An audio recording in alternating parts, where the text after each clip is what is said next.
Halo Tribuners, Tribun News on Focus hari ini kembali membersamai Anda bersama dengan saya Nila Irda.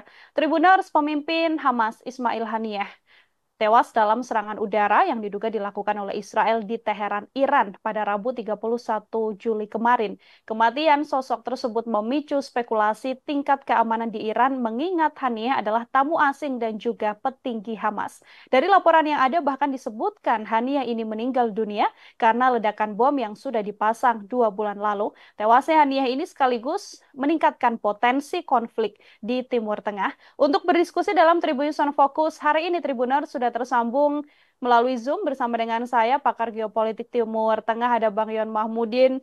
Bang Yon, selamat sore. Assalamualaikum. Selamat sore, Waalaikumsalam warahmatullahi wabarakatuh. Baik, Bang, terima kasih banyak menyempatkan waktunya untuk berdiskusi di Tribun Sound Focus kali ini. Saya ingin minta pengantar dari Bang Yon terlebih dahulu. Bagaimana kemudian melihat Israel yang bisa menyasar petinggi Hamas Ismail Haniyeh begitu ya. Apakah ini kemudian bisa dikatakan kecolongan besar juga bagi Iran karena lokasi yang disasar ini adalah Teheran begitu, Bang? Ya, kalau kita lihat kejadian kemarin ya Hmm, terbunuhnya Ismail Haniyeh yang sedang berada di Tehran dan semua mata memandang bahwa ini adalah bagian operasi yang dilakukan oleh intelijen Israel ya dalam rangka untuk membunuh tokoh-tokoh Hamas. Nah, kita tentu tahu ya bahwa hampir semua tokoh-tokoh Hamas itu kan dalam kondisi yang sedang dicari ya, hmm, jadikan target oleh Israel dimanapun mereka berada. Maka terutama mereka yang berada di luar Palestina, ancaman, kemudian percobaan pembunuhan itu kan sudah berkali-kali dilakukan. Maka sosok-sosok pemimpin Hamas itu tentu kan harusnya dalam kondisi siaga terus ya, karena kapan saja nyawanya itu bisa terancam. Nah, hmm, kenapa kemudian bisa terjadi di Teheran? Jadi kalau kita juga mau mengikuti ya perkembangan geopolitik yang ada di sekitar ya, tentu Israel juga tidak eh, akan berani ya melakukan di negara seperti di Qatar ataupun Turki, Cina ya, di mana beberapa anggota pemimpin Hamas juga sering bepergian ke sana. Namun kan kita juga ketahui bahwa mereka selalu di dalam pantauan ya dan sewaktu-waktu nyawa mereka mengancam. Nah, Iran sendiri kan dalam posisi sebagai negara yang bermusuhan ya hmm. dengan Israel dan juga dengan Amerika, sehingga kejadian yang terjadi di Iran itu dalam arti negara-negara Amerika tidak akan ya melakukan kutukan atau menyalahkan ya pihak yang melakukan pembunuhan. Berbeda kalau itu terjadi di wilayah berdaulat lainnya ya seperti di negara-negara Arab, Qatar, atau bahkan di Turki atau di Cina itu pasti seluruh ya dunia termasuk Amerika akan mengecamnya. Tetapi kalau di Iran karena Iran posisinya sedang menjadi musuh ya Israel dan juga menjadi musuh Amerika, maka justru pembunuhan yang terjadi di wilayah Iran itu ya sebagai upaya yang sengaja ya dilakukan Hmm. Israel, bisa saja pertama memancing ya kemarahan Iran ya untuk melakukan serangan balasan dan setelah itu ada eh, justifikasi bagi Amerika ya untuk membantu Israel ya karena ancaman dari Iran yang tentu juga kalau di Iran kita juga bisa lihat akan banyak menimbulkan spekulasi siapa yang melakukan pembunuhan begitu ya.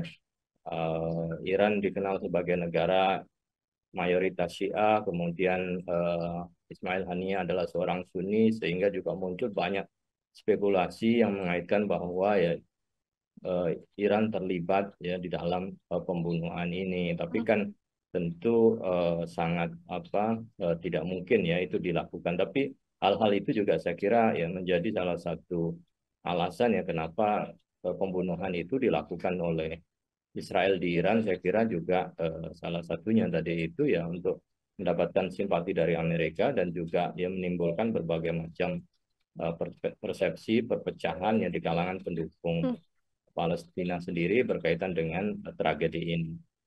Oke, ada banyak motif artinya ya, Bang Yon ya, untuk kemudian bisa dilakukan atau alasan yang cukup besar bagi Israel untuk kemudian menyerang Ismail Haniyah sendiri. Ada laporan kemudian Bang yang mengatakan bahwa ledakan bom yang kemudian menewaskan Ismail Haniyah ini sudah dipasang 2 bulan lalu begitu. Apakah kemudian hal ini juga bisa jadi tanda atau jadi salah satu aib dalam tanda kutip bagi Iran? Bagaimana mungkin begitu ya, intelijen Israel atau Mossad bisa seleluasa itu kemudian bisa memasang jebakan di lokasi yang bahkan ini adalah lokasi yang ada di bawah IRGC sendiri. Ya betul ya. Jadi di awal-awal itu kan spekulasinya serangan itu dilakukan melalui rudal Ya. dan kemudian dianalisis bahwa tidak mungkin dilakukan dari wilayah Israel, tapi bisa saja dilakukan di wilayah perbatasan negara-negara seperti Kazakhstan, Azerbaijan yang berbatasan dengan Iran berpotensi ya dijadikan sebagai pangkalan rudal itu atau dilakukan di dalam. Ternyata kemudian muncul eviden yang lain bahwa kematian itu bukan karena di rudal tetapi oleh bom ya yang dipasang di kediaman tempat Ismail Haniyah menginap. Nah, kalau itu memang terjadi dan asumsinya sudah dipasang 2 bulan di Hmm. wilayah yang itu memang dari sisi keamanan sangat ketat dan tidak sembarangan orang bisa masuk ya itu kan wilayah yang steril, tentu kemudian menunjukkan sebuah kemungkinan spekulasi ya bahwa ada pihak-pihak yang terlibat ya dalam hal memasukkan menanam ya, bom di tempat yang itu dijadikan sebagai tempat tinggal tamu negara yang hadir di dalam inaugurasi ya peresmian Presiden Iran ya yang terpilih. Nah, kalau itu terjadi berarti kan ada sesuatu yang bocor ya, Ya. ada kaitannya dengan ya sesuatu dari sisi keamanan yang dengan mudah pihak dari luar bisa masuk atau dalam tanda kutip ya ada pihak-pihak di dalam yang bekerja sama berkolaborasi dengan musuh yang ada di luar. Nah, ini kan Hmm. kemudian menimbulkan banyak pertanyaan yang bagaimana mungkin seorang Ismail Haniya bisa meninggal dipasangkan bom di tempat yang seharusnya menjadi tempat yang aman. Mhm. Oke, ini kan respons besar artinya ya, Bang Yon kemudian disampaikan oleh banyak pihak, Iran sendiri terutama, kemudian Hamas, ada juga yang bereaksi adalah Houthi di Yaman, lalu ada Hizbullah juga di Lebanon yang mengatakan akan memberikan balasan atau balas dendam yang nyata atau perang terbuka begitu pada Israel. Apa kemudian dari analisa Abang sebagai pengamat geopolitik Timur Tengah. Potensi terburuk atas situasi yang terjadi di Timur Tengah pasca meninggal dunianya Ismail Haniyah ini akan seperti apa?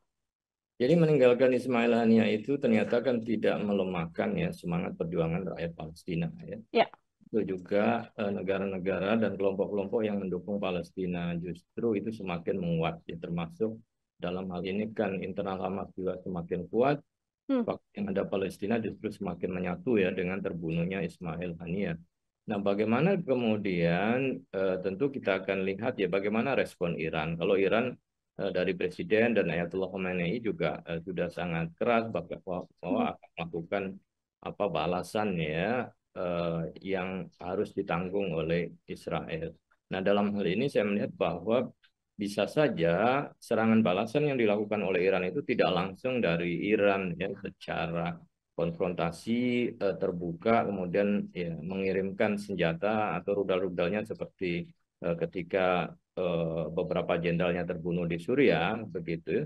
Tapi saya melihat bisa saja dilakukan dengan mengaktifkan kembali semakin intensif serangan-serangan yang dilakukan oleh milisi-milisi di kawasan Hmm. yang berasosiasi dan berafiliasi dengan Iran. Yang salah satunya di Houthi, kemudian juga Hezbollah di Lebanon tentunya, kemudian juga beberapa milisi-milisi yang ada di Suriah dan juga di Irak. Maka serangan itu menjadi semakin intensif dan membesar ya ke wilayah-wilayah perbatasannya, baik yang ada di utara maupun yang ada di selatan ya. Dan Hamas sendiri ya tentu juga akan melakukan serangan yang lebih intensif ya di wilayah pendudukan yang ada di Gaza. Nah, kalau ini kemudian akan semakin kuat dan serangan akan ya dilakukan ya oleh kelompok-kelompok yang mendukung ya yang bagian dari perlawanan dari Iran, poros Iran, maka bisa saja kemudian Amerika akan membantu ya pertahanan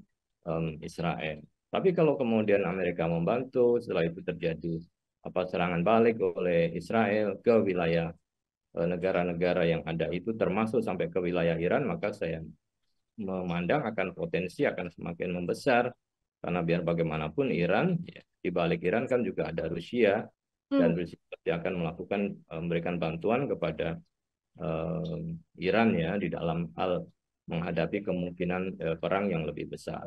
Hmm.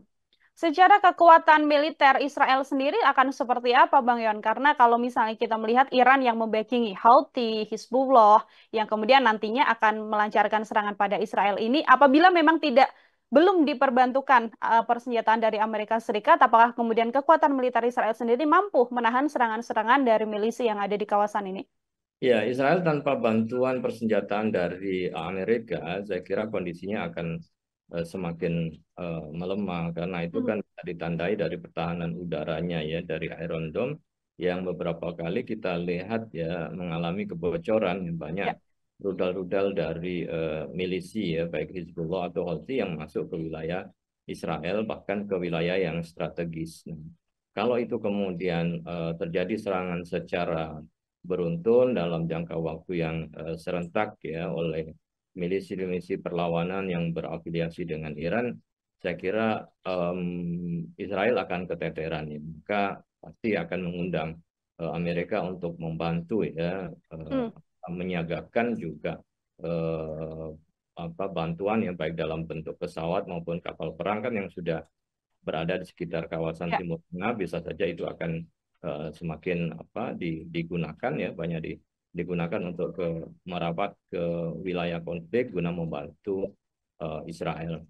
Hmm.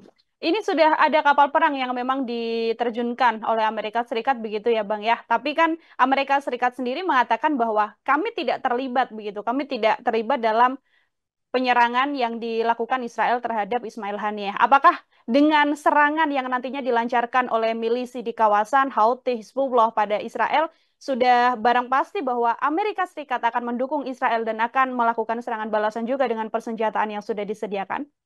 Ya, apabila kemudian serangannya semakin kuat Hmm? dan terindikasi bahwa Iran ya, ikut ya terlibat secara langsung ya bahkan bisa jadi melakukan serangan ya, dari wilayah Iran, maka kemudian bisa dipastikan Amerika akan terlibat ya. Namun Hmm. ini pasti juga membutuhkan keputusan ya yang tetap ya dari Kongres karena tentu tidak bisa sembarangan ya Presiden mengambil keputusan ya di tengah-tengah kondisi di Amerika sendiri yang tidak menginginkan adanya perang berkelanjutan. Jadi ada upaya untuk ya meredahkan ketegangan, tetapi nampaknya ketegangan ini saat ini masih sangat tinggi. Biasanya akan dilakukan serangan-serangan balasan terlebih dahulu, baru setelah itu respon Israelnya seperti apa, ya itu bisa Hmm.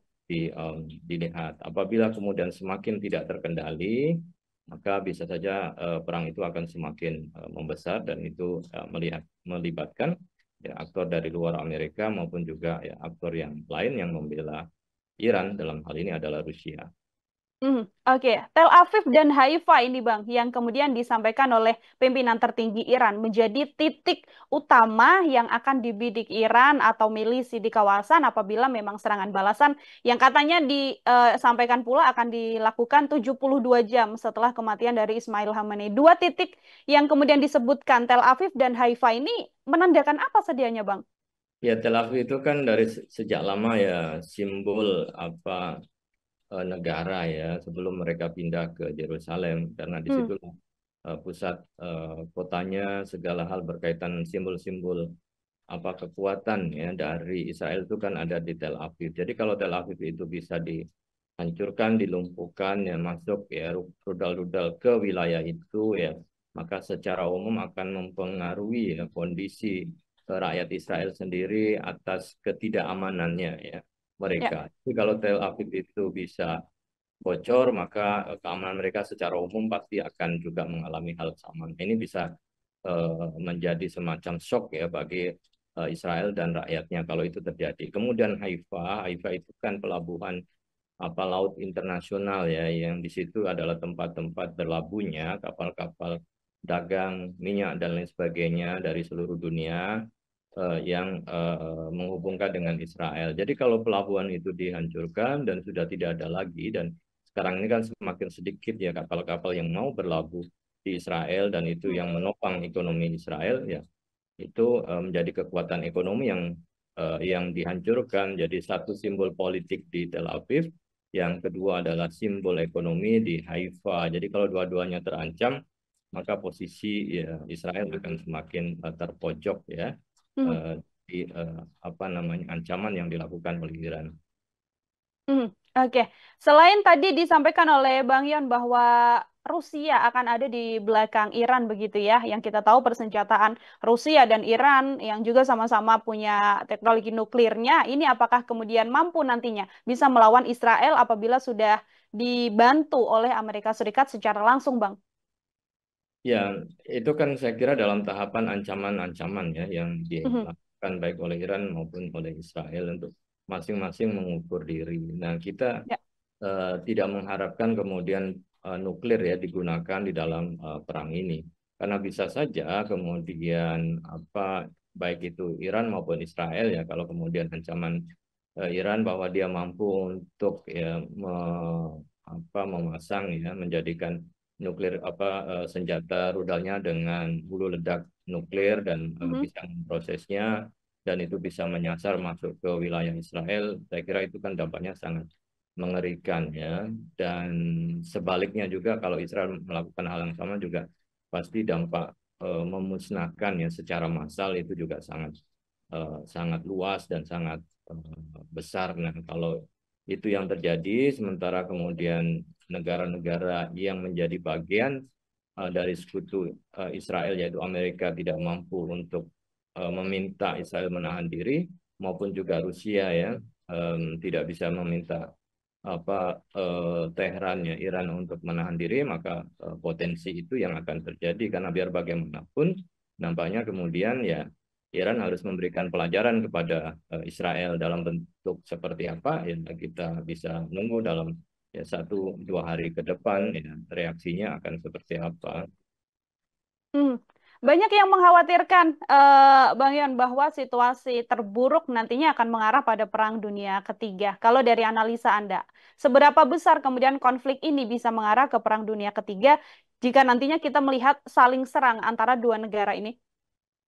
Ya, dalam kunjungan Netanyahu ke apa White House ke Washington dan juga bertemu ya baik dengan Biden, dengan Harris ya, dan Ya. terakhir juga dengan Trump. Trump itu kan berkali-kali menyebut tentang Perang Dunia Ketiga begitu ya. Kalau Mhm. Trump kalah ya Perang Dunia Tiga bisa terjadi, atau hanya Trump yang bisa mengatasi ya akan kemungkinan Perang Dunia Tiga. Nah, dalam hal ini kan negara-negara besar, Amerika, bahkan Rusia, di dalam pikirannya juga saya kira sudah mulai mengantisipasi ya, kemungkinan terjadi Perang Dunia Ketiga, karena tokoh-tokoh mereka saja sudah menyampaikan hal yang semacam itu. Bisa saja Mhm. itu terjadi, tereskalasi dari kasus yang dipicu oleh terbunuhnya Ismail Haniyah di wilayah Iran, dan apabila itu semakin yang membawa eskalasi yang memang tidak bisa diberikan titik temunya, kecuali Mhm. kalau kemudian ada tawaran-tawaran khusus yang memang disadari bisa membawa kepada perdamaian permanen dan kedua belah pihak menyetujui. Saya kira kan intinya adalah di persoalan Palestina. Jadi kalau Israel mau kemudian memberikan kemerdekaan pada Palestina, maka bisa dipastikan sebenarnya eskalasi itu akan menurun dan terus akan menuju kepada proses perdamaian. Hmm. Oke, terakhir dari saya, Bang Yon, melihat situasi di Timur Tengah ini, selain memang dua negara berkonflik yang bisa saling berdiskusi untuk membahas gencatan senjata atau memberikan kemerdekaan dari Israel pada Palestina, begitu ya, adakah kemudian peran serta negara lain yang juga bisa turut ikut membantu begitu dalam proses diskusi ini agar kemudian konflik dan situasi di Timur Tengah ini tidak semakin memanas? Nah, posisi negara besar yang menunjukkan sikap yang lebih netral ya, Hmm, tidak terlalu berpihak kepada Israel, tetapi memberikan dukungan kemerdekaan kepada Palestina itu kan adalah Cina. Cina ya. termasuk negara besar dan punya kepentingan juga menjadikan wilayah dan kawasan Timur Tengah itu menjadi wilayah yang stabil dan yang lebih dari sisi politiknya ya memiliki stabilitas ya, politik dan tentu juga ekonomi. Nah, dari sisi ini keterlibatan Cina saya kira menjadi lebih penting ya di dalam konstelasi negosiasi ya, perdamaian antara Israel dan Palestina dan diharapkan kemudian bisa memberikan win-win solution ya, atas isu konflik yang sudah berkepanjangan. Kalau Amerika kan nampaknya berat sebelah ya, tidak mungkin Hmm. yang bisa menjadi mediator, kemudian Rusia tentu akan berpihak ya kepada Iran. Nah, Cina ya dalam satu hal saya kira lebih bisa mengedepankan objektivitas dan bisa mengambil posisi untuk bisa diterima ya kedua belah pihak walaupun tentu panjang prosesnya ya menuju tadi itu win-win solution yang bisa diterima oleh kedua belah pihak baik oleh Palestina maupun juga Israel dan negara-negara yang ada di sekitar wilayah konflik itu. Oke, Cina artinya yang kemudian bisa punya peran serta untuk bisa meredam situasi yang ada untuk sama-sama berdiskusi ya, Abang ya, untuk kemudian menghindari situasi-situasi konflik yang semakin panas di Timur Tengah saat ini. Baik, Bang Yon Mahmudi, terima kasih banyak atas kesempatannya berdiskusi hari ini bersama dengan saya dalam program Tribun Fokus. Semoga di lain kesempatan kita bisa berdiskusi kembali. Selamat beraktivitas, Bang Yon. Sama-sama, terima kasih. Assalamualaikum. Waalaikumsalam warahmatullahi wabarakatuh. Ya, Tribuners, demikian obrolan saya bersama dengan pakar geopolitik Timur Tengah, Bang Yon Mahmudi. Nantikan obrolan saya lainnya dengan sejumlah narasumber lain dan tema-tema lainnya. Saya Nila Irda, pamit undur diri. Terima kasih dan sampai jumpa. Download Tribun X sekarang, menghadirkan lokal menjadi Indonesia.